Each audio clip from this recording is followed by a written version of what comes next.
හරි. අයිබෝන් දරුවෝ. අපි පුනරීක්ෂණ දැන් මම 2021ට පුනරීක්ෂණ ආරම්භ කළා කියලා ඕනේ දැන් ඔළුවට ගන්න නෑ. මම දැන් ආරම්භ කළා. දැන් අද දවසේදී ආරම්භ කළා කියලා ඔළුවට ගන්න. ඒ කියන්නේ ඉගෙන ගත්ත පාඩම් මුල් කරගෙන ප්‍රශ්න වලට උත්තර ලියන එක තමයි පුනරීක්ෂණ කියලා කියන්නේ. එතකොට අපි මේ මාසේ 2022 දරුවන්ට 21 ආරම්භ කළ දින 22 දරුවන්ට මුදල් වලින් වෙනසකින් තොරව මේ මාසේ මේ විදිහටම යනවා. හැබැයි පුනරීක්ෂණ ගාස්තු සංශෝධනයක් වෙයි. ඒක පරිපාලනය හා සම්බන්ධ එකක්. මට සම්බන්ධ එකක් නෙවෙයි. ඒක යාලා දැනුවත් කිරීම කරයි. මම ඉස්කෝලේ පටන් ගත්තා ඔයාලට සතියේ හවස් වරුව. ඒ කියන්නේ උදේ ඉස්කෝලේ යන්න ඕනේ. හවස් වරුවේ දාලා 2022ට පුනරීක්ෂණ පන්ති ආරම්භ කිරීම කරනවා. දැන් ඉතින් ආරම්භ කළා. ඉස්කෝලේ පටන් ගත්තට පස්සේ ඉස්කෝලේ හවස් වරුවේ ඔයාලගේ පුනරීක්ෂණ පන්තිය පැවැත්වෙනවා. එමයයි වැඩ පිළිවෙල. හරි. එහෙනම් මේ පුනරීක්ෂණ පන්තිය හා සම්බන්ධවම තවත් අපි ප්‍රශ්නෝත්තරයක් සාකච්ඡා කරන්න යනවා. අපි මේ ඔන්ලයින් පාඨමාලාව ඔස්සේ පළවෙනි දවසේ කතා කරපු එකට වඩා මේක ටිකක් වේගෙන් මම කතා කරන්න උත්සාහ කරනවා. නමුත් එහෙම නොවෙන්නත් පුළුවන්. ගන්ට ඔය නිබන්ධන ෆයිල් එක වෙනම දැන් අද තියෙනවනේ. ඒකේ 18 වෙනි නිබන්ධනය ගන්න. නිබන්ධන අංක 18 ගන්න.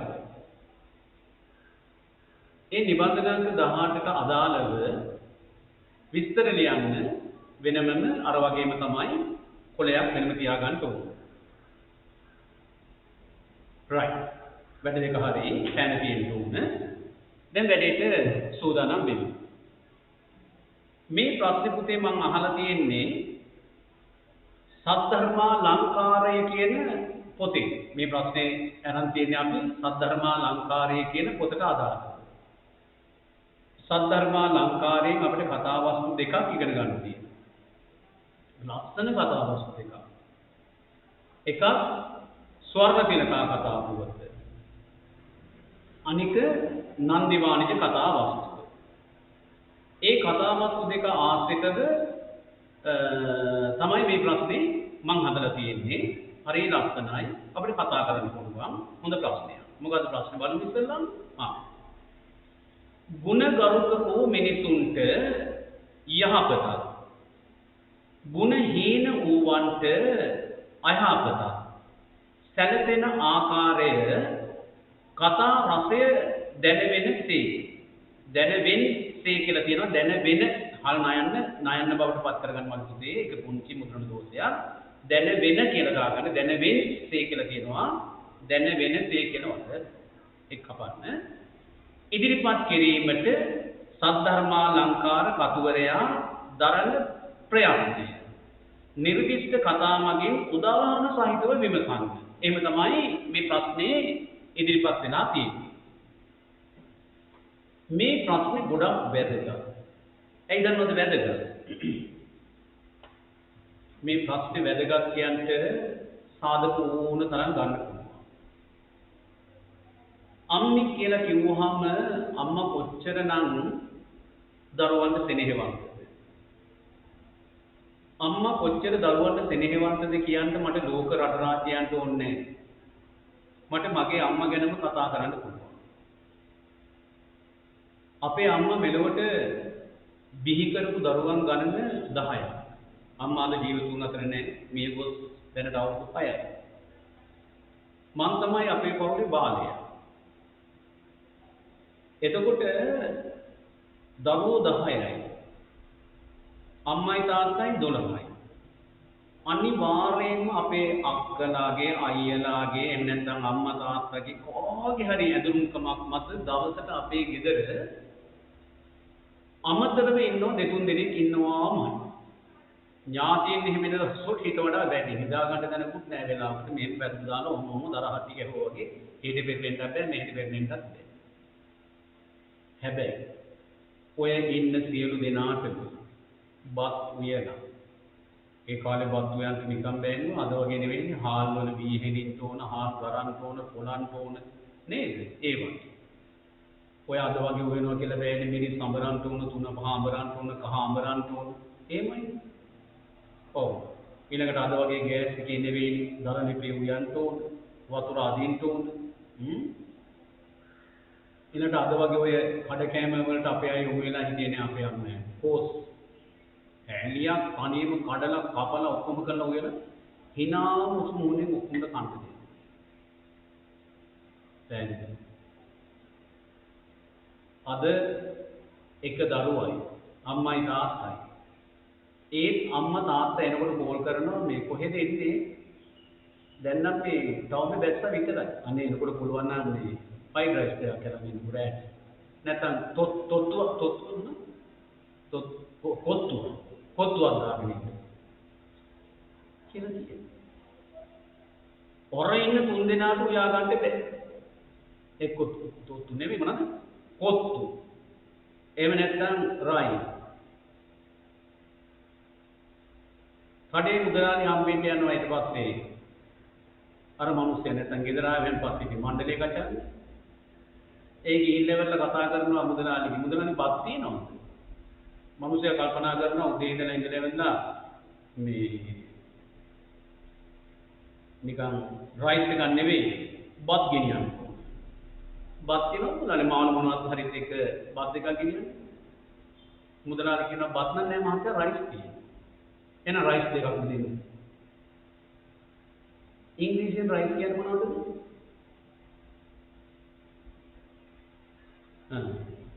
බත් නෑ.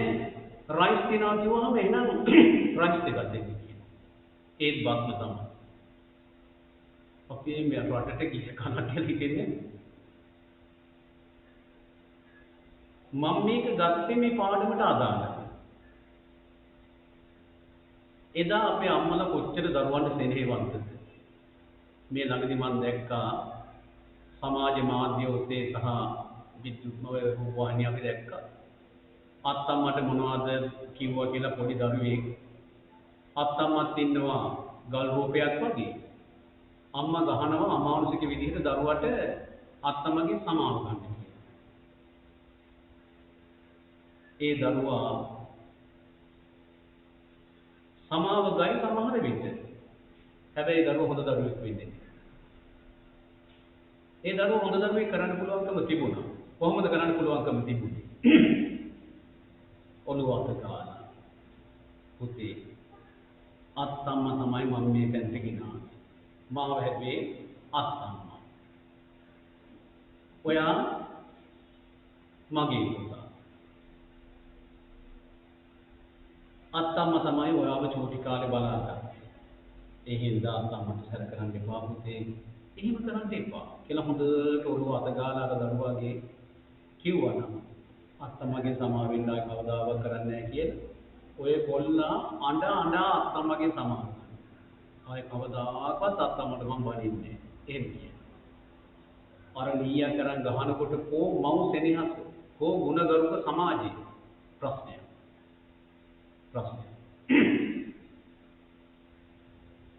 අද අම්මගේ තාත්තගේ ගුණගරුක භාවය ගිලිහිලා දරුවන් කෙරෙහි. මට මගේ ජීවිතයේ අත්දැකීමක් තියෙනවා. මම දවසක් මට දවසට වෑන් එකක් තිබුණා. අපේ ඥාති නෝනා මගේ ලොකු දුව පුතා චූටි දුව හිටියේ නෑ. අපි ඔක්කොම එක්ක ගියා පොළොන්නරුව. වාහනේ යනකොට දම්මුළු ගිහිල්ලා ඔය ආදි වශයෙන් ඉතින් ගිහිල්ලා රැට රැ වෙලා අපේ ලොකෝ එලා ගෙදරට ගියා. තෝ දෙටි පෑවිද පොළොන්නරුව. ඉන්න බෑ අමාරු. එනින්ටත් බෑ ෆෑන් දාලා ඉන්නත් බෑ වෙන AC කරලා තියෙන ලොකෝ එලාගේ ඉතින් AC කරන්න පුළුවන් මේ දොරවල් හතරම අරපුවම ගෙදර එතකොට AC ඈ රයිට්. ඉතින් එහෙම ගෙදර ඉන්නකොට පුතා චූටි මේ 1000 අල්ලන්නේ නැතුව අඬනවා. මම වාහනේ දුවනවා. හරි මහන්සි. නෝනාදී. ගිය ඥාතියන් ඔක්කොම නෙමෙයි. මම මේස් බැනියමක් අරගෙන පුතාට මෙහෙම පවන්නවා. මේක පාඩමට අදාළ නැහැ කියලා මම දන්නවා. නමුත් මේ පාඩමට ප්‍රවේශයක් ගන්න මම උත්සාහ කරන්නේ. මම පවන්නවා. මට දැන් නිදිමත මෙහෙම වෙනවා. ඔහොම වෙනවා. පුතා නිදි කියලා හිතාගෙන ඕම මොනද ආයෙ අඬන. මං ආයෙ පවංග. පාන්දර 5ට 5 මාර්ට විතර ඔන්න එක්කෙනා දිනන දැන් ගෙදර නැගිටිනවා. මගෙන් අහනවා. ඔයා නිදි නැද්ද තාම? කීර නැගිට්ටි ප්‍රශ්නාවලිය. මං ගා නැගිට නෙවෙයි. මම මේ පුතා අඬනවා එළි වෙනකම් මේ පවංග ගහලා ඉන්නේ. බලන්න තාත්තලාගේ සෙනෙහස. දරුවන් කෙරේ. අද දරුවෝ මේ තාත්තලාගේ ආදරේ තාත්තලාගේ සෙනෙහස අඳුනනවාද කියන මට ප්‍රශ්නයක් තියෙනවා. මට ඒ ගැටලුවක් තියෙනවා. ඒකටත් මම ගන්නේ ඔබ සමුන්නාන්සේ මුහුණු පොත තුලින් දැක්ක දසුණක් රූපවාහිනී ප්‍රවෘත්ති වලටත් මේක කියනවා. පරණ තරහ මරහ සියල්ල අමතක කරලා බුලත් අතක් දී බුලත් අතට කොළ කීයක් තියෙනවද දන්නේ නැහැ. අද නම් ඒක කොළයක් දීලා තමයි වදින්නේ බුලත් අත. මුල කොළ 40ක් තියෙනවා නේ. බුලත් අතක් දීලා අම්මට තාත්තට වදින සමයක දුවක් ඉදල් මිටක් කැඩෙනකන් තාත්තට ගහනවා. ඉදල් මිටක් කැඩෙනකන් තාත්තට ගහනවා.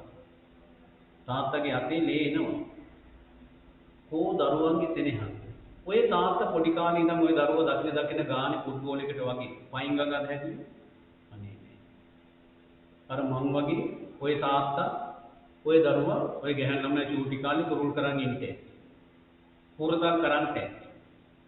හොරතල් කරනකොට සමහර විට ඒ චූටි දරුවා ඔය අර වොහු මිදලා කැන්න ගහපු ඔය දරුවා පන්ති දින මම ඔයාලට හොඳ જાති කිව්වා. මට දැන් මේ විද්‍යුත් මාධ්‍ය උගන්න හින්දා කියන්නේ බෑ. සමහර විට මූත්‍රා කරන්නේ. මල පහ වෙන්නේ පොඩි කාලේ හිම වෙනවනේ. සමහර විට තාත්තගේ මූණට මූත්‍රා වැටෙන්නේ. උසල දැම්මද පැත්තකට නැන්නේ. නෑ. අම්මට ආදරෙන් කතා කරා. පොඩක් එන්න. ළමයා මූත්‍රා කරා මගේ එල්ල පුරාම. මේ ළමයා පොඩක් අල්ලගන්න. ළමයාට ආරක්ෂාව දීලා කායයටද අම්මයාට තමයි තාත්තා ඔය ටැප් එකක් ළඟට ගිහිල්ලා මූණ අතපය හොදගෙන පිරිසිදු ආයෙ ඇවිල්ලා පොඩි එකා ගන්න. එහෙමයි තාත්තලාගේ අම්මලාගේ දරුවන්ට තියෙන ආදරය. හැබැයි දරුවෝ අම්මට තාත්තට එහෙම සලකනවද? නෑ. ඒ හින්දා මට හිතෙනවා මේ ප්‍රශ්නේ හරි හොඳයි අන් කවදාකටවත් වඩා නූතන සමාජයට. දැන් මේවා උපදේශ කතා, අවවාදාත්මක කතා, බණ කතා, ඔය සද්ධර්ම අලංකාරයේ තියෙන බණ කතා, උපදේශ කතා. බලන්න ප්‍රශ්නේ දිහා. ගුණගරුක වූ මිනිසුන්ට යහපත. ගුණගරුක මිනිසුන්ට යහපත. හරිද? අර තාත්තගේ අත කැඩනකන් දුව ගැහුවා. හැබැයි තාත්තා නරකයි කියලා සමාජික කවුරු කිව්වද කියන්නේ? කිසිවෙක් කිව්වේ නැහැ. හැමෝම කිව්වේ මේ අංකල් හොඳයි. මේ අයියා හොඳයි. මේ ගමට හොඳයි. හොඳ මිනිස්සු. කවුරු දොසක් කිව්වේ නැහැ. එයාට යහපතක් ඇති වුණා. ගමේම මිනිස්සු එකතු වෙලා එයාගේ කැඩුණු බිඳුණු දි รา වත් වූ ගේ පිළිසකර කරලා ලස්සනට එයාට ජීවත් වෙන්න පුළුවන් පසුබිම හදලා. ආයෙ දොරකට යන්න ඕනේ. ඉතින් වටපිටා මිනිස්සු කැම ටිකක් තරන් දෙන. අනවල ගුණගරුක මිනිස්සුන්ට යහපත. අර දුව පාර යනකොට කියයි. අර තාත්තට ගහපු දුවනේ යන්නේ. නංගි ඒක බිනගෙන තාත්තට ගැරුවනේ ඔය. නෑ. නෑ. ගමේ ත්‍රිවිල් එකක්වත් දාන්නේ. අත ඇන්නුව දාන්නේ. ත්‍රිවිල් දරුවෝ දකින්න. යන ගම කියනවා. යාට තාත්තට ගාපේ කියන්නේ. එහෙම කියයි. ඒකට අනුබල දුන්න අර චූටි දරුවට ඉස්කෝලේ ගියාම කට්ටිය කියයි. ඔයාට 100ට ගහනකොට උදව් කරන්නේ අම්මට. ඔය හොඳ පපි. එන්නත් ඉන්න කෑම කම් කියයි. පන්තියේ ඉන්නනම් 40ක් 39 මේ විදුලා පැතිරලා කෑම කයි අර ළමයා කොහොමද? 100ට ගහපු දරුවා. එන්න එපා බලන්න. ඒකම ඇත්ත. එහෙනම් ගුණගරුක මිනිසුන්ට යහපත. අන්න අර ගොටිකාපු අංකල් ගුණගරුක මිනිස්සු. සමාජයේ යහපත ලැබුණා. මිනිස්සු උදව් කරනවා. ඊළඟට බලන්න ගුණහීන වූවන්ට අයහපත. ගුණහීන මිනිසුන්ට ගුණ ධර්මයේ නැති මිනිසුන්ට අයහපත. අර කාන්තාවට මම හිතන්නේ මතකයක් තියෙන තුරාවට සමාජයෙන් උපකාරයක් ලැබෙයි උදව්වක් ලැබෙයි කියලා. අයහපත. සැලසෙන ආකාරය කතා රසය දැනෙන්නේ ඒක වැදගත් නේ. කතා රසය මතුවෙන ආකාරය, කතා රසය මතුවෙන ආකාරයට ඉදිරිපත් කිරීමට සද්ධර්මාලංකාර කතුවරයා දරන ප්‍රයත්නය. නිර්දිෂ්ට කතා දෙක ඇසුරින් පෙන්වා දෙන්න කියලා කියනවා. දැන් හරි. මම මෙච්චර වෙලා කතා කරේ මේ ප්‍රශ්නෙට පිළිසුමක් ගන්න. ඒවා උත්තරේට අපි ගන්න නැති බව ඇත්ත. නමුත් මේ ප්‍රවේශයත් එක්ක අපි ඒකාත්මික වෙන්න ඕනේ. මේකනේ තත්ත්වය කියන්නේ. ඔබටත් මේක වළංගු. ඔබ ගුණගරුක දරුවෙක් වෙන්න කාට යහපත ලැබෙන්නේ. ඔබ ගුණහීන දරුවෙක් වුණොත් ඔබට කවදාකවත් සමාජයෙන් හොඳ දැනක් ලැබෙන්නේ නැහැ. කවදාකවත් ලැබෙන්නේ නැහැ. අපිට ඒක පුළුවන්. අපේ තියෙන ගුණහීනකම් ඉවත් කරලා යහපත් තත්ත්වයන් ලං කරගන්න අපිට පුළුවන්. මොකද වෙන්නේ? පුළුවන්. මට බෑ මම මේ ජරා වැඩිමයි කරන්නේ. පුළුවන්. හිත ශක්තිමත් හිතක් අපිට තියෙනවා. මේ හිතෙන් වැඩ ගන්න ප්‍රයෝජන ගන්න. එච්චරයි. එහෙනම් ඔයා පෑන අරගෙන මේ ප්‍රශ්නේ මෙන්න මේවට ඉරි ගහ ගන්නකොට ප්‍රශ්නය තුල ප්‍රශ්නයක් වුණොත් ලියන හැම වෙලාවකම ඔබට ප්‍රශ්නයක්. එද ප්‍රශ්නේ ඉස්සලාම निराකරණය කරගත්තම වැඩි සාර්ථකයි. ගුණගරුක වූ මිනිසුන්ට යහපත ගහ ගන්න ඉතින්. ගුණහීන වූවන්ට අයහපත ඒකටත් ගහ ගන්න ඉතින්. කතා රසය දැනෙන්නේ ඒකටත් ගහ ගන්න ඉතින්. දැන් පැහැදිලි. ප්‍රශ්නෙට ඔයා පිළිතුරු ලියනකොට ලියන්න ඕන කොහොමද? ගුණගරුක මිනිසුන්ට යහපත වෙනවා, ගුණහීන අයට අයහපත වෙනවා. මෙන්න මේ කාරණා දෙක සද්ධර්මාලංකාර කතුවරයා කියලා තියෙනවා කතා රසයේ ඉස්මතු වන විදිහට. කතා රසය බොඳ නොවන විදිහට ඉදිරිපත් කරලා තියෙනවා. කියන කාරණාව සනාථ කරන්න ඕන කියන්න ඕන. අපිට ප්‍රශ්නයකට පිළිතුරක් ලියන්න එක ක්‍රම ගන්න පුළුවන්. ප්‍රවේශයේ එක ක්‍රම වලට ගන්න පුළුවන්. එකම ක්‍රමයක් කියලා නැහැ. දැන් සද්ධර්මාලංකාරයේ පිළිබඳව තියෙනවා වියත් මත එක් පඬිවරු ඉදිරිපත් කරපු අදහස් තියෙනවා. කේ ජයතිලක සූරි ඊළඟට මාටින් වික්‍රමසිංහ සූරි ඊළඟට ආනන්ද කුලසූරිය මහත්තයා පේරාදෙණි විශ්වවිද්‍යාලයේ සිංහල අධ්‍යනාංශයේ මහාචාර්යවරයෙක් ලෙස හිටපු මේ වගේ අය මේ පොත්පත් කියවලා ඒව පිළිබඳ හොඳ විග්‍රහ ඉදිරිපත් කරලා තියෙනවා. ඒ හින්දා මෙන්න මේ කතාවට අහුම්කම් දීලා ඉඳපු ඉස්සෙල්ලා සද්ධර්මාලංකාරය කියන පොතට ඒක කොහොනේ මේ ගම්පල යුගයේදී වෙන පොතක්. දෙවන ධර්මකීර්ති සංඝරාජ හාමුදුරුවෝ තමයි එහි කතුවරයා. ගඩලාදෙණි විහාරයේ වැඩ වාසය කරමින් තමයි මේ පොත ලිව්වේ. ඊළඟට රසවාහිනිය කියන පාලි පොත ඇසුරින් තමයි ඒක මූලාශ්‍ර කරගෙන තමයි මේ පොත ලිව්වේ. මේ පොතේ කතාවස් දෙවර්ගයක් තියෙනවා. ලංකාද්වීප කතා සහ ජම්බුද්වීප කතා කියලා. ලංකාද්වීප කතා නැවත බෙදෙනවා කොටස් දෙකකට. අනුරපුර කතා සහ රුහුණුපුර කතා කියලා. ඒ අනුව ගත්තාම අපිට ඒ විස්තර කරනවට වඩා ඕනනම් වෙනස් විදිහකින් අපිට පුළුවන්කම තියෙනවා මේ කතාවට මේ ප්‍රශ්නෙට පිවිසෙන්න. මෙන්න මෙහිම ආනන්ද කුලසූරිය කියන මහාචාර්යතුමා ප්‍රකාශය කළා තියෙනවා අහුම්කම් දීලා ඉඳ ලියන්න එපා. සිංහල බණ කතා සාහිත්‍ය මාවතෙහි තවත් සැතපුම් කණුවකි සද්ධර්මාලංකාරය. සිංහල බණ කතා සාහිත්‍ය කියලා එකක් තියෙනවානේ. ඒ කියන්නේ පොළොන්නරු යුගයේදී තමයි ওই බණ කතා ග්‍රන්ථාරෝඪ කරේ. නිවීම ආරම්භ කරන්නේ පොළොන්නරු යුගයේදී. ඒවට අපි කියන්නේ සිංහල බණ කතා කියලා කියනවා. ඔය පොළොන් ලියන්න එපා කිසි දෙයක් මේව අදාළ නැහැ. පැහැදිලි කරන්න මේ කියන්නේ පොළොන්නරු යුගයේදී ගුරුළුගෝමීන් කියන හිටිය පඬිවරයෙක්. කුරුලෙක් එහෙම දෙවියනේ ගුරුළුගෝමී. එයා ලිව්ව පොත අමාවතුර කියලා. අමා වතුර කියන්නේ වතුර වර්ගයක් එහෙම නෙවෙයි පොතක නම. උසස් පෙළ ළමයි වාක්‍යයක් ලියලා තින්නවා අහලා තියෙනවද? ගුරුළු ගෝමීහු අමා වතුර බිව්හ. ගුරුළු ගෝමීහු අමා වතුර බිව්හ. එයා හිතාගෙන ඉන්නේ ගුරුළු ගෝමී කියලා කියන්නේ කිසිවක් කෙනෙක්. අමා වතුර කියන්නේ වතුර බීම. ඉන්න බිව්හ කිව්වොත් අමා වතුර කියන්නේ පොතක නම. මතක තියාගන්න. ගුරුළු ගෝමී කියන කෙනා අමා වතුර කියලා පොත ලියනවා. විද්‍යා චක්‍රවර්ති කියලා කෙනෙකුත් හිටියා පොළොන්නරුවේ. විද්‍යා චක්‍රවර්ති එයා ලියනවා පොතක්. ගුරුළු ගෝමීන් ලිව්වා අමා වතුර. විද්‍යා චක්‍රවර්තියෙන් ලිව්වා බුත්සරණ කියලා පොතක්. ඔන්න ඔය පොත් දෙක තමයි බණ කතා රීතියේ ආරම්භක පොත් දෙක. ඒ කියන්නේ හාමුදුරුවෝ බණට කියන කතා තියෙනවානේ. ඒ කතා ග්‍රන්ථාරූඪ කරපු මුල්ම පොත් දෙක ඕක. ඒ පොත් දෙක ලිව්වට පස්සේ තමයි ඔය ජාතක කතා, සද්ධර්ම රත්නාවලිය, පූජාවලිය, සද්ධර්මාලංකාර ඒව ලියවෙන්නේ පස්සේ. එතකොට ආනන්ද කුලසූරිය කියන මහාචාර්යතුමා කියනවා සිංහල බණ කතා සාහිත්‍ය මාවතේ. සිංහල බණ කතා සාහිත්‍ය මාවතේ. බණ කතා මේව සාහිත්‍ය. ලේඛනගත දේවල් අපි කියන්නේ පුතේ සාහිත්‍ය කියලා. සාහිත්‍ය කියන්නේ ලේඛනගත දේවල්.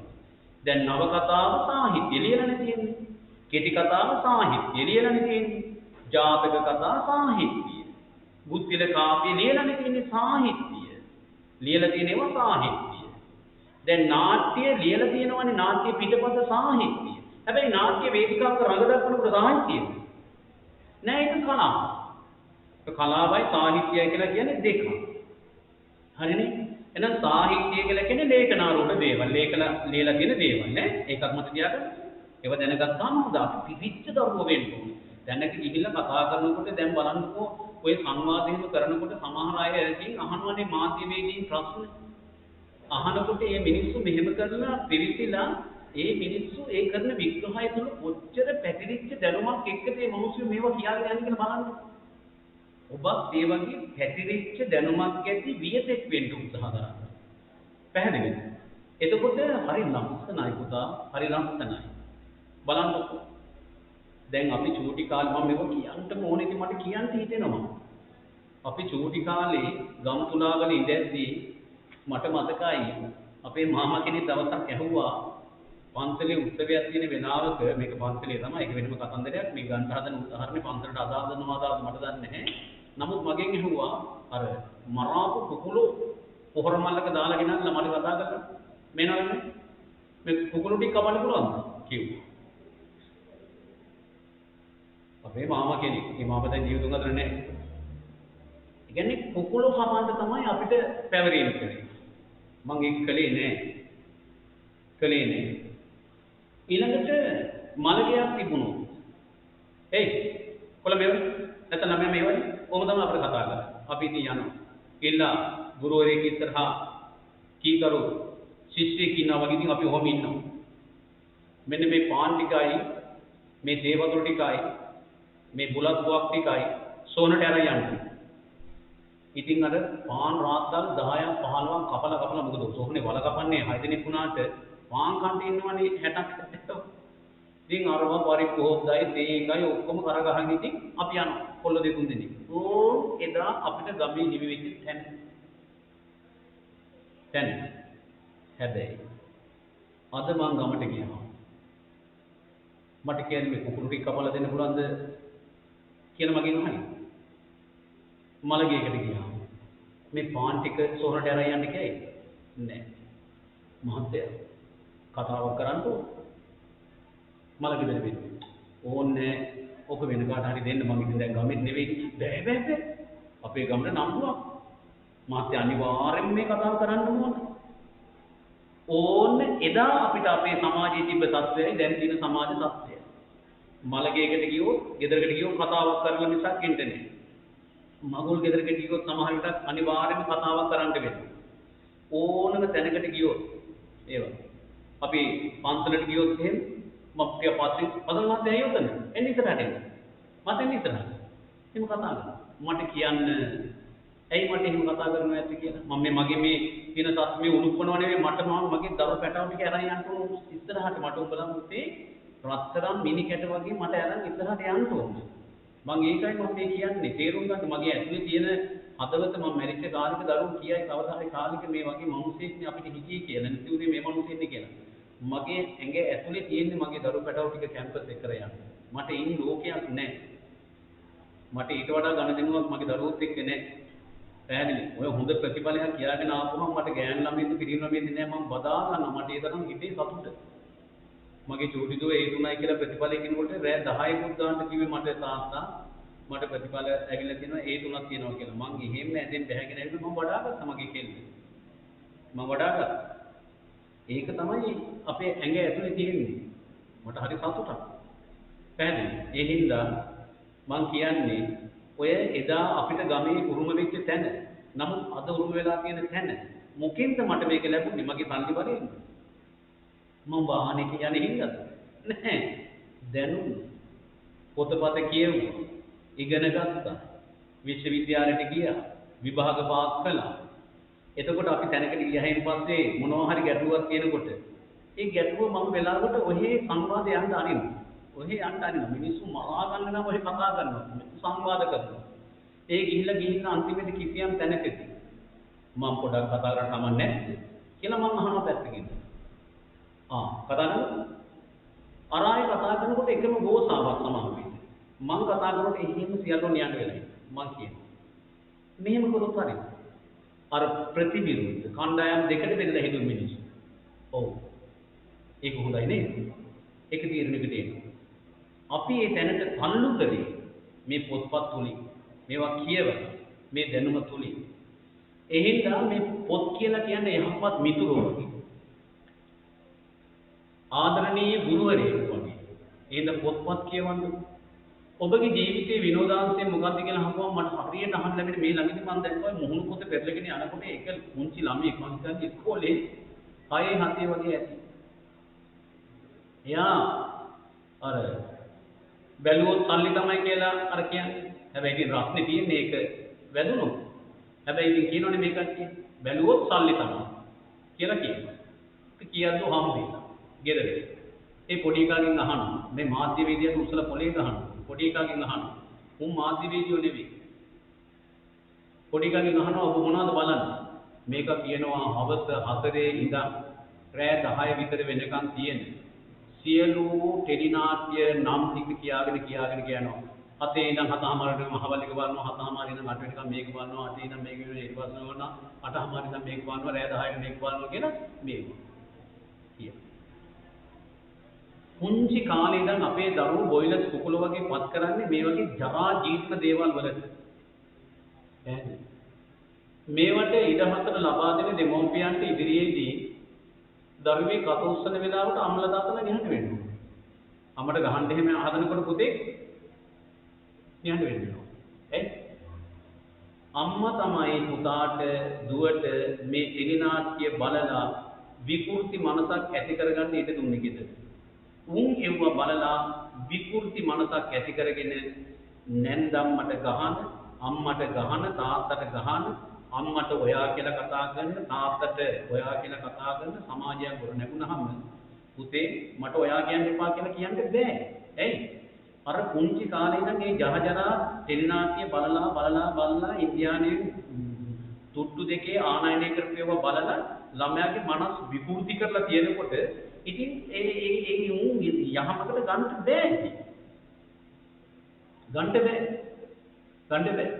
ඒක සමහර දෙමව්පියෝ පුංචි කාලේ ඉඳන් තමන්ගේ ගෙදර ඉඳලා ඉස්කෝලේ යවලා 12 පන්තියට එනකන් තල්ලු කරන් සාමාන්‍ය පෙළ දක්වා තල්ලු කරන් ඇවිල්ලා ඒත් මේක හදන්න බැරුව අපිට ළමයි ගෙනලා බාර දීලා මොකක්ද දන්නවද සමහර අම්මලා කියන්නේ සර් අපි කිසිම තරහක් නැහැ ගහලා හරි හදන්න කියන පුළුවන් ද අපිට ඒක කරන්න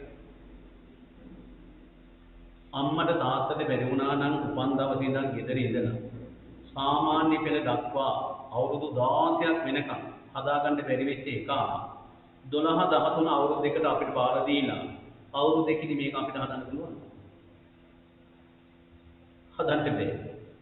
හදන්න බෑ. ඉතින් දෙමව්පියෝ බලාපොරොත්තු වෙනවා ටියුෂන් ගුරුවරු දුන්නාම තනි ගහනාගේ අපි හදලා දෙන්න ඕන දරුවා කියලා.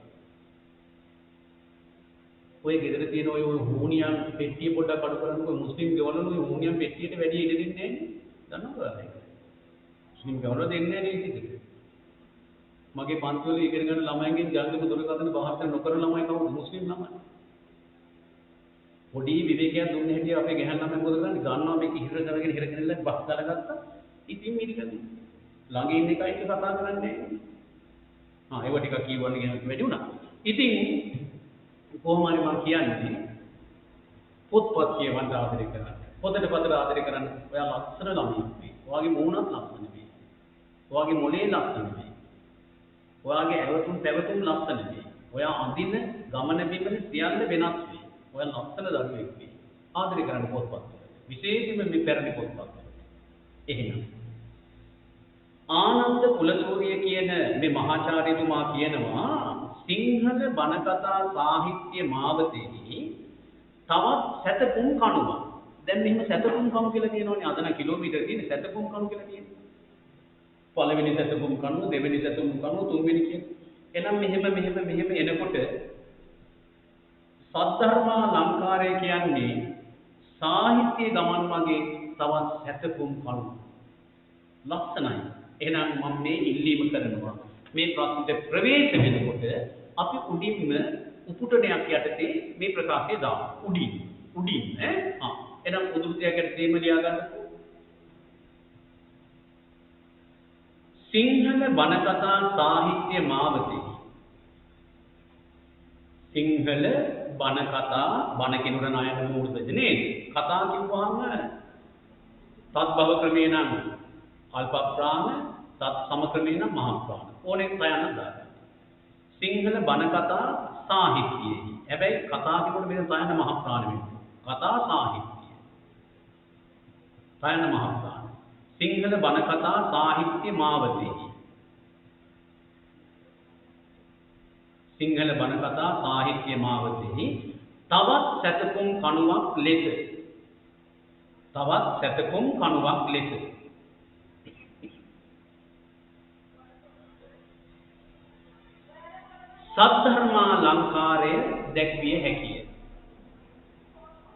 සද්ධර්මා ලංකාරය දැක්විය හැකිය.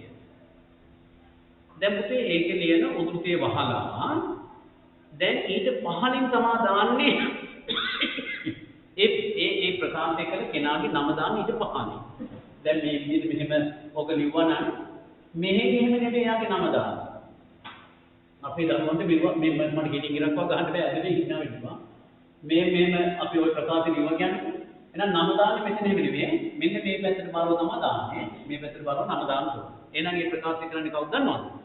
මහාචාර්ය ආනන්ද කුලසූරිය. මහාචාර්ය මා යන්න හා යන්න ඡා යන්න හල් ර යන්න ය යන්න. මහාචාර්ය මා යන්න හා යන්න ඡා යන්න හල් ර යන්න ය යන්න. මහාචාර්ය ආනන්ද කුලසූරිය. මහාචාර්ය ආනන්ද කුලසූරිය කියන කෙනා තමයි මේ ප්‍රකාශය කරන්නේ. right.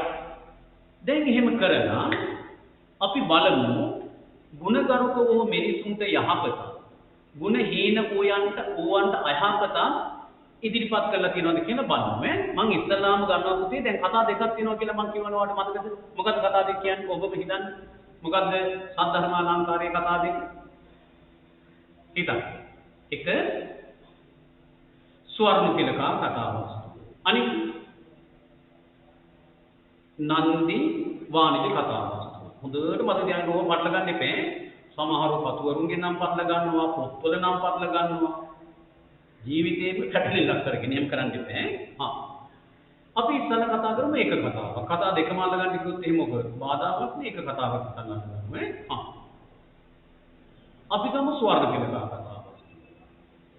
ඔය ස්වර්ණ තිලකා කතාවස්තුව මේක අදාළ වෙන්නේ නැහැ. නමුත් මම කියනවා ස්වර්ණ තිලකා කතාවස්තුවේ ආකෘතිය ටිකක් හරියට මේ අර ජාතක කතාවක ආකෘතියට සමානයි වගේ. ජාතක කතා දන්නවා. අතීත කතාවක් තියෙනවා, වර්තමාන කතාවක් තියෙනවා. අවසානයේ මේ අතීත කතාවේ වර්තමාන කතාවේ කියන චරිත සහ සිදුවීම් සංසන්දනය ගලපනවා. නේද? මේකෙත් තියෙනවා අතීත කතාව. ස්වර්ණපිලකා කතාවක් තියෙනවා, අතීත කතාවක් තියෙනවා. මොකක්ද දන්නවද අතීත කතාව? දිගයි. කතාව ඒ මුල් ටික දිගේ හිටම උපුටන දෙන්නේ නැහැ. උපුටන ඒ දිග කොටස් කටපාඩම් කරගන්න බැරි හින්දා මම දෙන්නේ නැහැ. ඒක කරන්න බැන්නේ ප්‍රායෝගික නෑනේ. දෙන්න පුළුවන් ගුරුවරු හැටියට අපිට පළු පැලෙන්නේ දෙත හැකි. නම් ළමයාගේ මනස ගැන හිතන්න එපායි. ළමයාට ඔච්චර කොටස් කටපාඩම් කරගන්න පුළුවන්. සමහර ගුරුවරුන් ඉතින් ඔය පළු පැලෙන්නේ දෙනවා. මේව කටපාඩම් කරන ඉතින් ළමයාට උසස් වෙන මේපා වෙනවා. එහෙම ඕනේ නැහැ. එතකොට මේකයි කතාවේ අතීත කතාවේ සිදුවීම් ගන්න. එක අම්මිකුයි දුවෙකුයි ඉන්නවා. ලංකාවේ මේ අනුරාධපුර කියන ප්‍රදේශය තමයි ඉන්නේ. මේ කතාවට අදාළ. මේ අම්මයි දුවයි දෙන්න යනවා අබේගිරි විහාරයට. ඔය විවිධ විහාර තිබ්බට අදාළව විහාරේ නම ලියන්න ඕන. අවස්ථා සම්බන්ධ එහෙම දෙනකොට නම් මෙහෙම මාරු කරගන්න එපා. අබේගිරි විහාරයට යනවා මේ දෙන්න මල් පූජා කරන්න. මල් පූජා කිරීම.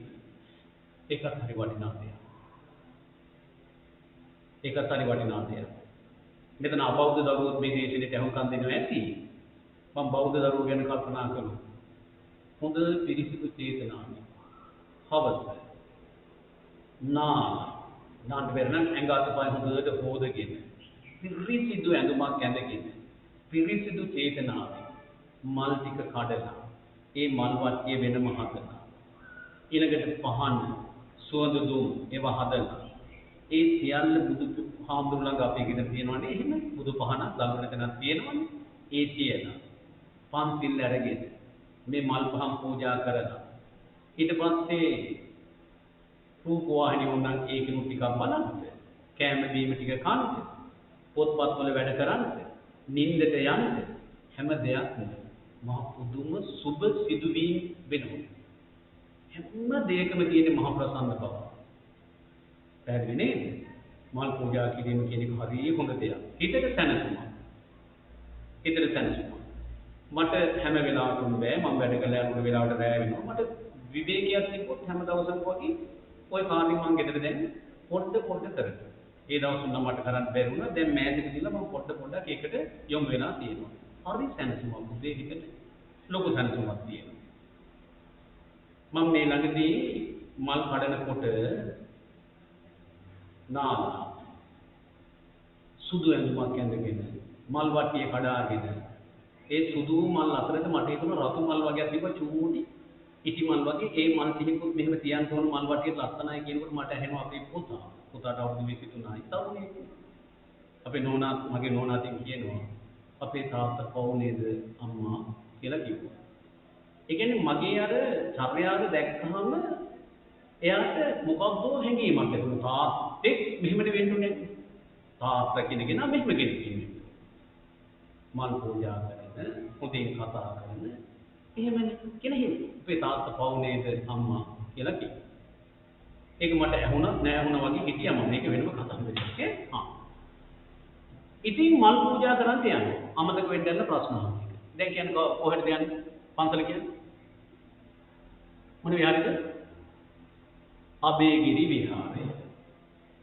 මාරු කරන් එහෙම එපා. රුවන්වැලි මහසෑයට ගියා කියන්නේ එහෙම එපා.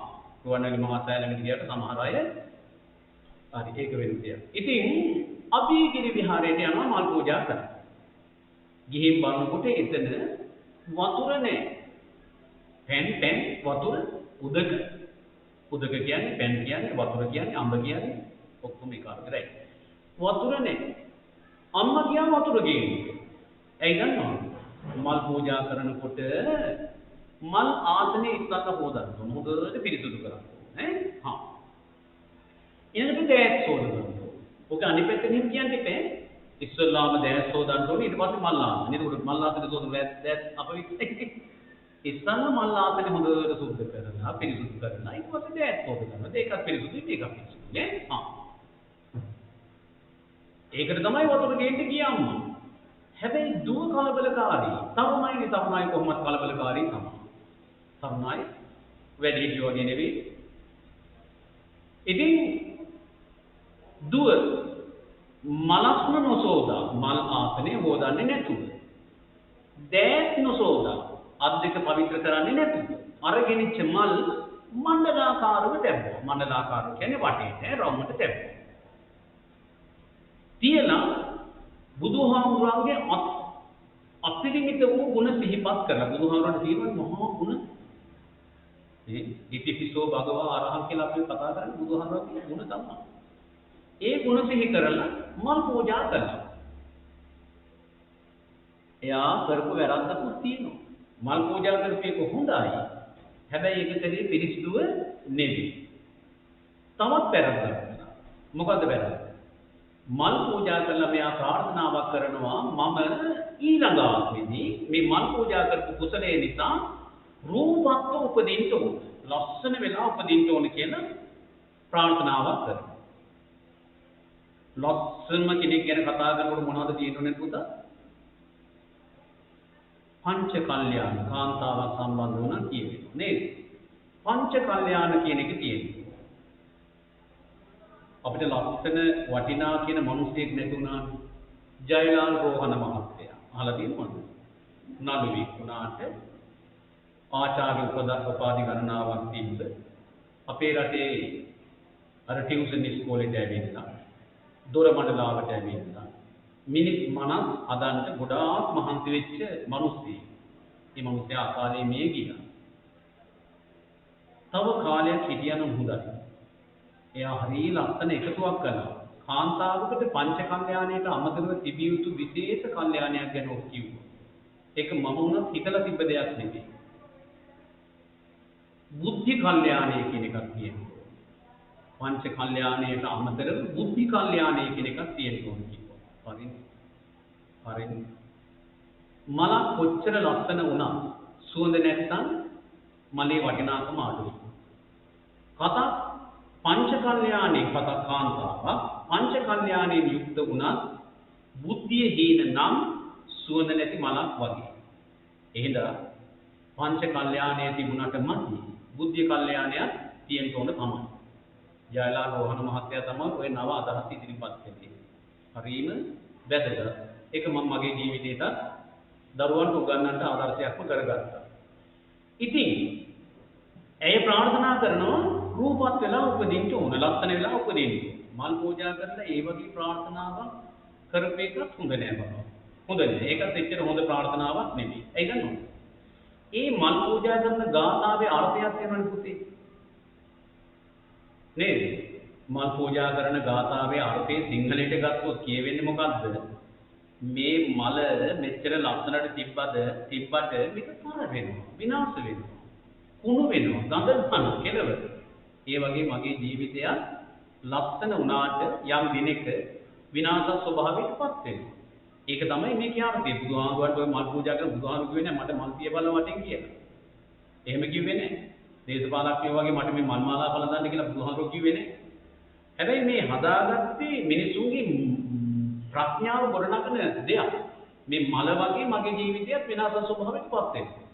කිව්වේ නෑනේ මල් පූජා කරලා මල් ලස්සන වේවා ප්‍රාර්ථනා ඒක නරකයි. හැබැයි ඇයි ප්‍රාර්ථනා කරා මම මල් පූජා කිරීමේ කුසල කර්මය නිසා ඊළඟ ආත්මේ රූපත් වෙලා උපදින්න ඕන කියන ප්‍රාර්ථනාවක් කරනවා. පැහැදිලිනේ? එතකොට ඇයි වැරදි දෙකක් දැන් කරලා තියෙන්නේ. මොකද්ද?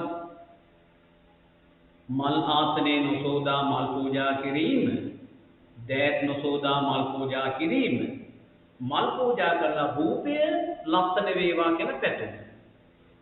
කොහොමද දන්නවද? ඇය තවත් දෙයකට එකතු කරනවා අංග.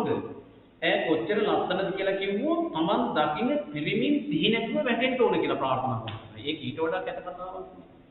Taman දකින්න පිළිමි ඇගේ රූපයට කොච්චර වසීකృత වෙනවද කිව්වොත් දැක්කම සිහි මුර්චා වෙලා වැටෙනවා. අපරාධයක්. එහෙමත් ප්‍රාර්ථනාවක් කරනවා. අම්මා වතුර ඇරගෙන එනකොට දුව මල් ටික පූජා කරලා ඔක්කොම ඉවරයි. අම්මා කිව්වා මේ තරම් පිරිසිදු අත්‍යන්ත නිර්මල බුදුන් වහන්සේගේ ඇයි මේ මලස්න නොසෝදා මල් ආසනේ හොදන්නේ නැතුව දෑත් නොසෝදා මල් පූජා කළේ? තීකලේ නපුරා එම්බල චණ්ඩාල කෙල්ල තීකලේ නපුරා කියලා කිව්වා. ඔබ කරේ නපුරු වැඩක්.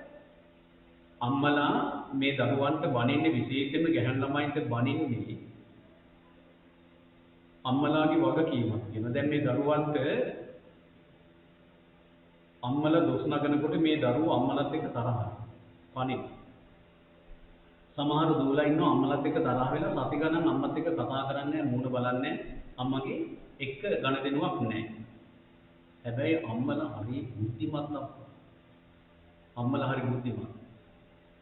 අම්මලාගේ බුද්ධිමත් භාවය හරිම ලස්සනයි. මේ ගැහැණු ළමයෙක් යම් දවසක විවාහපත් වෙනවා. විවාහපත් වුණාම මේ දරුවන්ට සිද්ධ වෙනවා උයන්ට කියලා. තේකක් හදන්න. යමක් පිළිවෙලට කරන්න. එහෙම බැරි වුණොත් හැරෙන කතාවෙන් ගෙදරේ වයි. නැන්දම්මත් එක්ක ගනුදෙනු කරන එක ලේසි නෑ මම ඉස්සල්ලා දවසක් කියලා තියෙනවා ඈ. දැන් එතකොට නැන්දම්ම කිව්වොත් දුවේ පුතාට තේ එකක් හදන්න. අනේ ආන්ටි මට තේ හදන්න බෑ කිව්වොත් නැන්දම්ම කියයිද අසල්වාසින්ට කියන්න. අපේ පුතා ලේලි ගෙනත් දෙන්න ලේලි හරි හොඳයි. තේ එකක්වත් එයාට හදන්න බෑනේ යන්නේ. එහෙම කිව්වද? එහෙම කියන්නේ බණිනු. දැන් අම්මලා සැලසුම් සහගත දරුවෝ හදනවා ගැහැණුවා. කොහොමද? තේක හදන. පුතා ළඟටම ගෙනිහිල්ලා දෙනවා. පුතේ තේක බීලා හිටියන්න. දුවට කියනවා. තේක හදන්න බොන්නේ. එතකොට දුව හිතනවා අම්මා අයියට හරි මල්ලිට හරි කියනවා. එයා තේක හදලා කාමරේටම ගෙනිහින් දුන්නා මට තේක හදාගෙන බොන්න කියනවා. කියලා අම්මට නරකට කියනවා. අම්මා මොකද්ද කරලා තියෙන්නේ? ඔයාගේ අනාගතේ හදලා තියෙනවා. ඔයාගේ අනාගතේ. ඒක තේරුම් ගන්න. දැන් අම්මලා කවදාකවත් දුව හැරෙන්න බෑනේ විවාහපත් වුණාට පස්සේ ගෙදරට එනවා දකින්න ආසක් නැහැ. හිතන්න විවාහ කරලා දෙනවා. රටටම මගුල් කියන. හේ විසි ගහන තොරම් බැඳන රතිඤ්ඤ පත්තු කරලා. මාතයයි හමාරයි දුව ගෙදර. මොකද තියෙන්නේ? අම්මා ගින්නි ගොඩක ඉන්නවා වගේ. මරණ මංචකේ ඉඳන් අම්මා කියන්නේ මගේ පුතේ උඹට මොකද උනේ? උඹ ගැන තමයි මට දුක අම්මා කියලා තමයි අවසන් හුස්ම ටික හෙලන්නේ. ඉන්න හොඳට මතක තියාගන්න අම්මලා අපිට බනින්නේ තරහකට නෙවෙයි අපි හදන්නේ. ඉතින් එම්බල චණ්ඩාල කෙල්ල තීකලේ නපුරා. උඹ කලේ නරක වැඩක් කියලා කිව්වා. මේ තරුණිය කිව්වා චණ්ඩාල කෙලී නම් තෙපිමයි. ඔයා තමයි චණ්ඩාල. චණ්ඩාල කියන්නේ ෂැඩෝ. චණ්ඩාල කෙලී නම් තෙපිමයි. ඔයා තමයි චණ්ඩාල. මේ භාෂාව මෙහෙම වුණාට සමහර විට ඔයට වඩා නපුරු විදිහට කියන්නේ. උඹ තමයි චණ්ඩාල. කියලා සමහර විට කියන්නේ ඇති. මේතන තියෙනවා ගුණ හීන ක්‍රියාව. මොනවාද ගුණ හීන ක්‍රියාව? අම්මට බැනීම, අපවිත්‍රව මල් පූජා කිරීම, මල් පූජා කොට අපවිත්‍ර සිතුවිල්ලකට යොමු වීම. ඇය මිය ගොස් ඊළඟ ආත්මේ උත්පත්තිය ලබන්නේ ලංකාවේ නෙවෙයි ඉන්දියාවේ. එහෙම වෙන්න පුළුවන්. දැන් මට චීන බෑ. ඊළඟ ආත්මේ මම ප්‍රාර්ථනා කරනවා චීනයේ පිළිලා චීනී කරගන්න. එහෙමයි නේද? ඔය හැටි උපදින්න පුළුවන්. ළමයි හිනාවක් කියන එන ඔය කතාව කිව්වහම ඒ ළමයිගේ චින්තන ශක්තිය බොර වීම. දියාව. අපි එක එක ලෝකවල උපදින්න පුළුවන්. මම දැන් ලංකාවේ ඉතින් මම සිංහල කතා කරනවා. ඊළඟ ආත්මෙ මම චීනී පුදුරු සිංහල කතා කරන්නේ. ඒක කතා කරන්න වෙන්නේ මට චීන භාෂාව. අරාබි පුදුරු අරාබි භාෂාව. ජපානයේ පුදුරු ජපාන. අපි මොන භාෂාවක් ආත්ම තුල කතා කරලා තියෙනවද අපි දන්නේ නැහැ නේද? හා. ඉතින් කොහොම හරි. ඇයි ඊළඟ ආත්මෙ කියලා උත්පත්ති ලබන්නේ කොහෙද? ඉන්දියාවේ. ඇය හරිම ලස්සනයි. හරිම ලස්සනයි.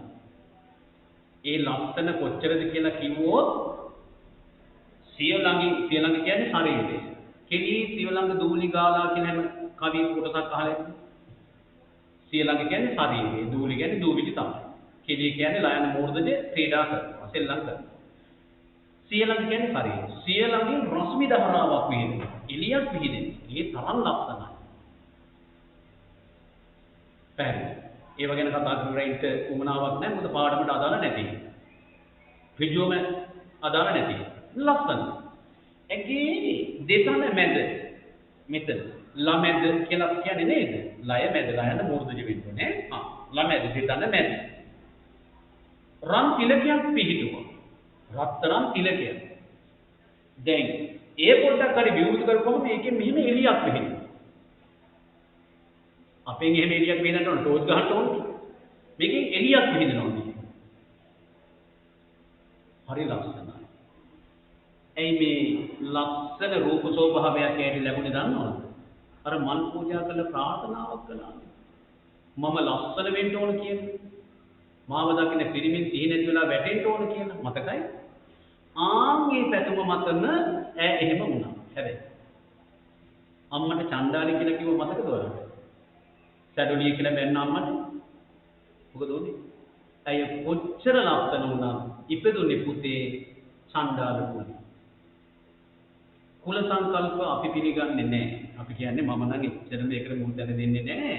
මම එච්චර හිතන්න යන්නේ නැහැ. මොකද කැපුවොත් අපි ඔක්කොමගේ ලේ සමානයි රතුලේ. අඩු කුලේ නම් මොනවා හරි අඩු වෙන්න ඕන.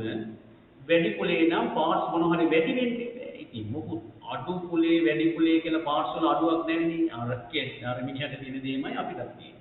අර ගෑනට තියෙන දේවල්මයි මේ ගෑනට තියෙන්නේ. ඒ අඩු වැඩි කියලා හිම නැහැ.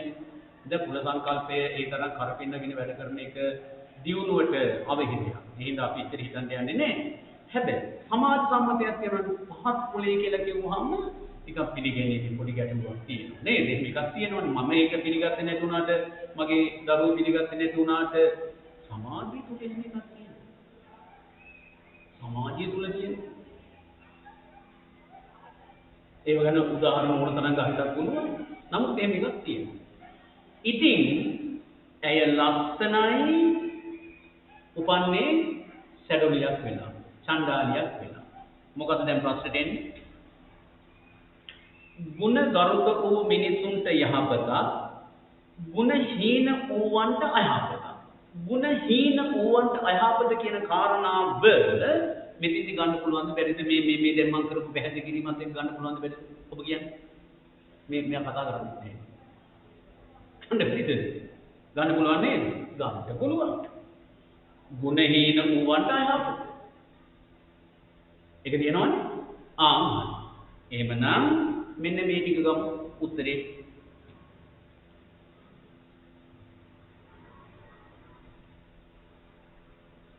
ඒක උපුටන වලින් තොර නිසා මම පොඩි පැහැදිලි කිරීමක් වශයෙන් මෙහෙම දෙන්නම් ඈ රයිට් යා.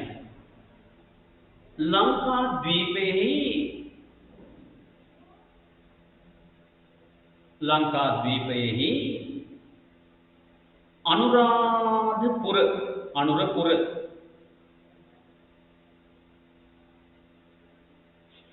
ශ්‍රද්ධාවන්ත මවක සහ දියණියක මවක් සහ දියණියක අනුත් නෙවෙයි උක්ත ස්වරූපින් කියන්නේ. මවක් සහ දියණියක්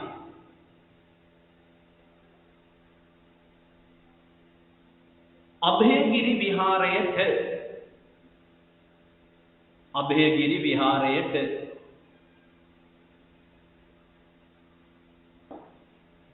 මල් පූජා කිරීමට යති. මල් පූජා කිරීමට යති.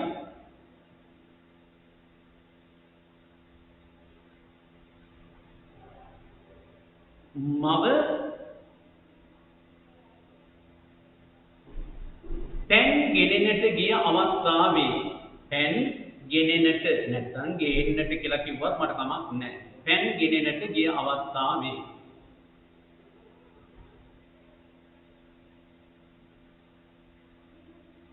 දියණිය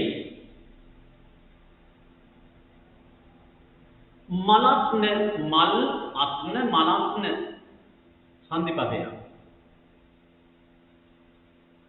එහා පැත්තේ කොලේට දැන් හැරෙන්න ඕන. මල් අස්න මලස්න. මල් කියනකොට පෙර පදයේ අගාපුර හල් ලකුණ. අස්න කියනකොට පසු පදයේ මුල තියෙන ස්වරය. මල් අස්න මලස්න. ඔය දෙක එකතු කරලා ලියුවා. පෙර පදයේ අගාපුර හල් ලකුණ, පසු පදයේ මුල ස්වරය මොකක්වත් කරන්නේ ඒ දෙන්න එකතු කරලා ලියුවොත් ඒකට අපි කියන්නේ ස්වර සංධිය. ස්වර සංධිය. 21 22 දෙගොල්ලෝම ඉගෙනගෙන තියෙනවා ඒක වන විදිය. ස්වර සංධිය. මලස්න නොසෝදා. දෙයක් සුද්ධ නොකොට සුද්ධ කියන්නේ පිරිසිදු. දෙයක් සුද්ධ නොකොට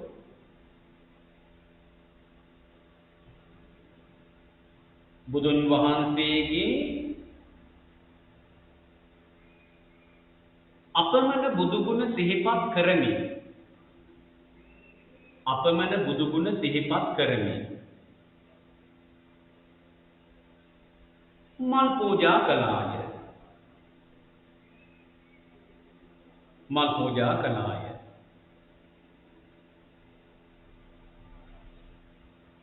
ඊළඟ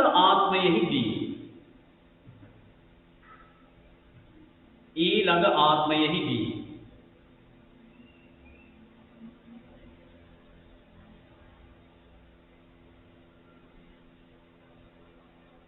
තමන් රූපත්ව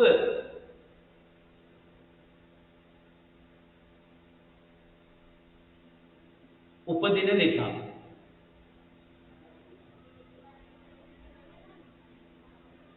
තමන් දකින පිරිමි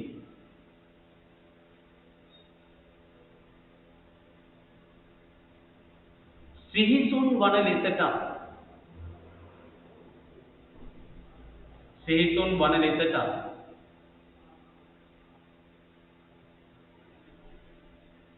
ඇය ප්‍රාර්ථනා කළාය.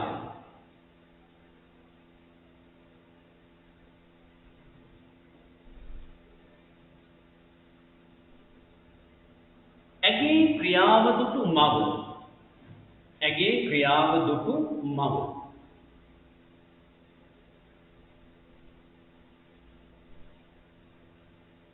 ඇය හික්මවනු පිණිස සංවර කරන් හික්මවනු පිණිස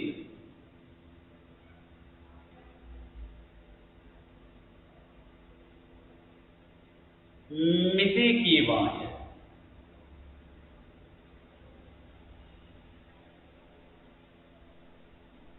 උදුරුතිය එම්බල චණ්ඩාල කෙල්ල උපුටනයක් එම්බල චණ්ඩාල කෙල්ල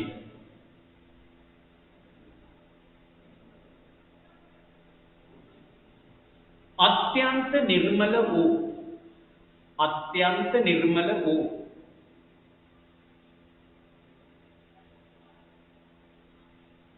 නිර්මල උපසර්ග සහිත පදයක්. මල නිර්මල නිර් කියන එක තමයි ඔකේ උපසර්ගය. නිර්මල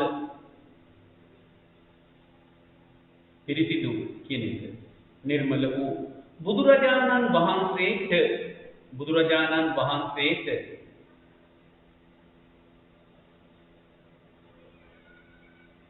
මලස්න නොසෝදා දයන මහප්‍රාණ මලස්න නොසෝදා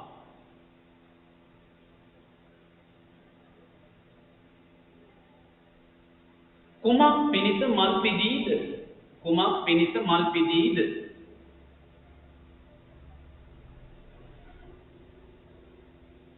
ප්‍රශ්නාර්ථය උදුරුතේ වහන්ට මීට කුපිතවන දියණිය කුමාරිකාව කිව්වත් කමන්නේ මීට කුපිතවන කුමාරිකාව කුමරිය කිව්වත් කමන්නේ ආයමත් උදුරුතය චණ්ඩාල කෙලී නම් තෙපිමය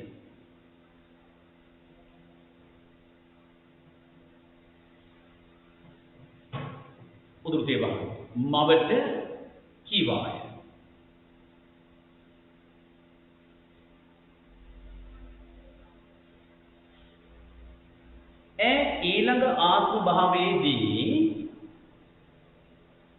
ඊළඟ ආත්ම භාවයේදී ඊළඟ ලයන මූර්ධය ඊළඟ ආත්ම භාවයේදී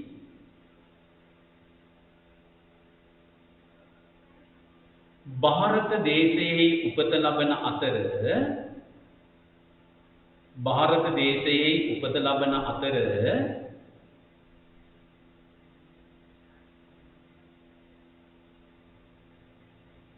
විශිෂ්ට වූ රූ ඇති වූහ. විශිෂ්ට වූ රූ ඇති වූහ. විශිෂ්ට රූපයක් ඇති වුණා.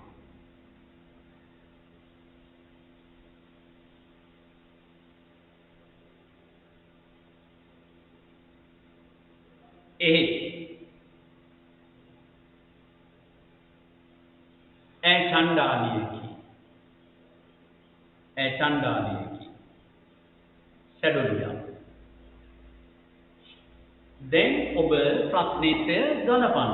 මොකද්ද ගැළපීම කරන්නේ? අන්න ಗುಣ හීනකම මේ දරුවගේ තිබ්බා.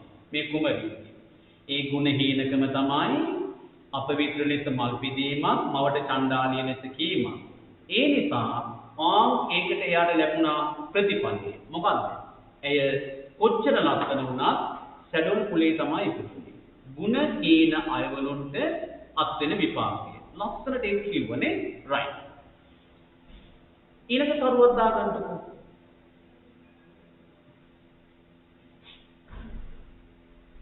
ඔය පැරණි පොත්පත්වල මගේ පුතේ තව දෙයක් තියෙනවා. මොකක්ද දන්නවද ඒ තව දෙය? කතුවරු ඉන්නවනේ. පොත්පත් ලියන කතුවරු ඉන්නවනේ, ග්‍රන්ථ රචකයෝ.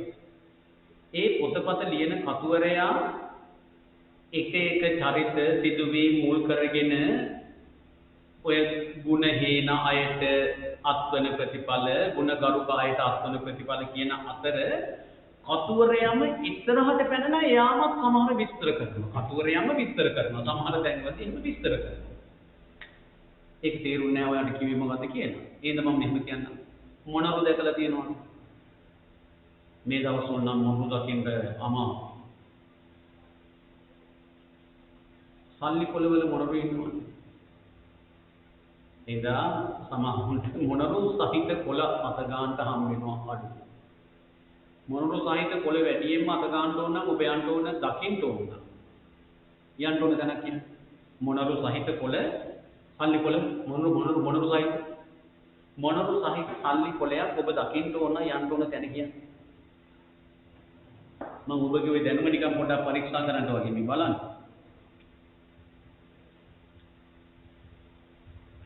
මොනරු සහිත කොළයක් බලන්න ඕන නම් කියන්න බෑනේ. මෝඩ මිනිස්සු අපේ රටේ ඉන්න ඉන්න තුරාවට මොනරු සහිත කොළ වැඩියෙන්ම දකින්න ඕන නම් මම බැලුවේ මොනරු කොළයක් වෙන්නේ. කතරගම යන්න. කතරගම පොඩි එකාට කන්ට නැහැ. අම්මට සලකන්නේ නැහැ. තාත්තට ගෙදරට එන්න දෙන්නේ නැහැ. හැබැයි අමු සැමි දරු පැටවුනුත් එක්ක කතරගම ගිහිල්ලා අර පත පූජා වට්ටිය කරගෙන ඕකේ මොනර කොළ තියලා දෙන්න. දුන්නාම ඉන්න කපුව මොකද කරන්නේ? මොනර කොළ ටික ගන්නවා දානවා පෙට්ටියට මොනවද කියනවා පූජාව දානවා මේ පැත්ත. පූජාවේ තියෙන පළතුරු ටික පැත්තක මොනර කොළ ටික දෙවියෝ ඇරගෙන. දෙවියෝ සල්ලි ගන්නවා. දිව්‍ය ලෝකේ තියෙනවා සාමාන්‍ය කොමර්ෂල් බැංකුව, NDB, ලංකා බැංකුව තියෙනවා දිව්‍ය ලෝකවල. නෑ. ඇයි මේ සල්ලි ගන්න දෙන්නේ? පළතුරුනේ එහෙම වෙනවා. මොනවද ගන්න නැත්නම් ගන්න දේ වෙන පළතුරු ගන්න. ඒක නේ ප්‍රශ්නේ. ඒ සල්ලි විතරක් ගන්න. පළතුරු නොකිය. මේ මිත්‍යා මතවල අපේ මිනිස්සු ඉන්න තුරාවට දැන් මේක වීඩියෝ එක කවුරු හරි බැලුවොත් එහෙම මේවට ඇබ්බැහි වෙලා ඉන්න මිනිස්සු හොප්පෝ මේ මිනිසයා කියන කතා අපේ දරුවෝ මේ මිනිසයා ළඟට පන්ති යවන්නේ මේ මිනිසයාගේ තියෙන ආකල්ප කියලා ඒ කියන. පච්චනේ අමෝලික පච්චනේ කතරගම දෙයියෝ ගැන මම කියන්න කොට අහන්න කැමතිද? කියන්නද? දැන් මේ මිදන් දැන් ඔයා වුණ දැන් මගේ දේශනේ අහගෙන ඔහොම ඉන්නේ නෑ. ඔයාගේ මල්ලි හරි නංගිත් හරි ඔය ළඟ ඉන්නේ. අම්මා ඔය පොල් මිරික ඉඳලා හරි මොනවා හරි කරලා ඔන්න ඔයත් ඇවිල්ලා එන්නකෝ මම්මි මේ අපේ සර් මොනවද කියන දහන කතරගම දිවිලා කියන ඔන්න දැන් ඉන්නේ. දැන් කොහොම කට්ටිය වට වෙලා මොකද්ද මේ කතරගම දෙයියෝ ගැන කියන්න හදන්නේ කිය ඔහොම ඉන්නකොට දැන් රෑ නේ මේ පාඩම අහුම්කම් දෙන්නවා රෑ කියලා හිතන්නකෝ. රෑ දොරවල් එහෙම තැරලා තියෙන එක අවුලක් නෑ. හිතන්න කතරගම දෙවියෝ එනවා හිමීට දොරෙන් ඇතුළට. මූණු 6යි අත් 12යි. මොනරෙක් පිට නැගලා එන්නේ. ඒ හිත ගන්න මොනරකුළු විතරක් ගන්න නේද? අකමැති. මොකද වෙන්නේ? දුව අම්මා පෙරලගෙන. අම්මා මේස පෙරලගෙන. තාත්තා හැණි වළම් බිඳගෙන. කුස්සිය පැත්තෙන් පැනලා. එහා ගෙදරට දුවලා. අර කටුකම්බි වැටේ පැටලිලා. රෙදි ග්‍රාගෙන. ගැහි අර මිනිස්සු වතුර ගෙනල්ලා. ඇයි වෙච්ච දේ කියන්නේ මොකද උනේ? කියා ගන්න බෑ ඔක්කොම ගුරුවරට වෙයිලා. නෑ කියන්නේ. හති ගෝ වෙලාවට පස්සේ කියනවා. ඇයි? කතරගම දෙවියෝ. කතරගම දෙවියෝ ආවා කියලා ඔච්චර බය දුන්නොත්. කතරගම දෙවියෝ ආවා කියලා ඔච්චර බය දුන්නොත්. ඒකෙන්ම පැහැදිලි නේද අපි කොතනද ගින්දේ කියලා. දෙයියෙක් දැක්කහම බය දුවනවා නම් ඒක දෙයියෙක් වෙන්න බෑ. එහෙමනේ? ඕන් අපේ මිනිසුන්ගේ ආකල්ප. ඕන්න අපේ මිනිසුන්ගේ ආකල්ප. ඉන්න මම පැහැදිලි කරනවා. මේ දරුවා ඒකෝනේ ඒ කාලේ